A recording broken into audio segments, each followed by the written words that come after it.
'పోతుగడ్డ' అనే టైటిల్‌తో ఉన్న సినిమా ఒకటి ఈటీవీలో స్ట్రీమ్ అవుతుంది. సినిమా ఎలా ఉందో ఈ వీడియోలో తెలుసుకుందాం. ఈ లోపల వీడియోనైతే లైక్ చేసి ఛానెల్‌ని సబ్స్క్రైబ్ చేసుకోకుండా చూస్తున్నట్టయితే సబ్స్క్రైబ్ కూడా చేసుకోండి. ఈ సినిమా అంతా చూసిన తర్వాత నాకైతే బానే ఉందనిపించింది. ఈ సినిమా స్టోరీ ఏంటంటే దగ్గరలో ఎలక్షన్స్ ఉన్నాయనే టైంలో హీరోయిన్ ఇంట్లో నుంచి వెళ్ళిపోద్ది. ఇంకా పరువు కోసం ఏదైనా చేసే హీరోయిన్ వాళ్ళ నాన్న కూతుర్ని ఏం చేశాడనేది ఈ సినిమా. ఈ సినిమా లైన్ అయితే సింపుల్‌గా ఉంది. అలాగే సినిమా అంతా కూడా ఒక నైట్‌లో ఒక బస్సులోనే ఉంటది. సినిమా స్టార్టింగ్‌లో వచ్చే సీన్స్ చూసినప్పుడు రాజకీయాలు బాగా ఎక్కువున్నాయనిపించింది. ఇంక తర్వాతైతే సినిమా మెల్లగా బస్సులోకి షిఫ్ట్ అవుద్ది.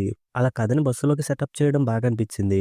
అలాగే హీరో, హీరోయిన్స్ క్యారెక్టర్‌లు సేఫ్‌గా బయటపడతాయా లేదా అనే ఇంట్రెస్ట్‌ని కూడా బానే క్రియేట్ చేశారు. కాకపోతే హీరో, హీరోయిన్‌ల మధ్య ఉండే లవ్‌ని, ఎమోషన్స్‌ని ఇంకొంచెం డెప్త్‌గా చూపించుంటే బాగా కనెక్ట్ అయ్యేవాళ్ళమేమో అనిపించింది. అలాగే సినిమా సెకండ్ హాఫ్‌కొచ్చేసరికి కథ ఎక్స్టెండ్ అయ్యి సీరియస్‌నెస్ పెరుగుంటే బాగుండేదేమో అనిపించింది. కానీ ఈ సినిమాలో అలా కాకుండా స్టార్టింగ్‌లో ఎలాగైతే సెటప్ చేశారో, అదే అలా కంటిన్యూ అవుతూ ముందుకెళ్తున్నట్టు అనిపించింది. ఇంక అదే అలా చూస్తూ ఉన్నప్పుడు ఇంతకు మించి ఏం జరగదనే ఫీలింగ్ అయితే కొంచెం వచ్చింది. కాకపోతే ఎక్కువ బోరింగ్ అయితే అనిపించలేదు. ఆ క్యారెక్టర్ ఏదైనా చేస్తదా? ఈ క్యారెక్టర్ ఏదైనా చేస్తదా? అనుకుంటూ ఉంటే సినిమా క్లైమాక్స్‌కెళ్ళిపోద్ది. ఇంక సినిమా క్లైమాక్స్ అయితే బానే ఉంది కానీ ఎండింగ్‌ని హడావిడిగా ముగించేసినట్టు అనిపించింది.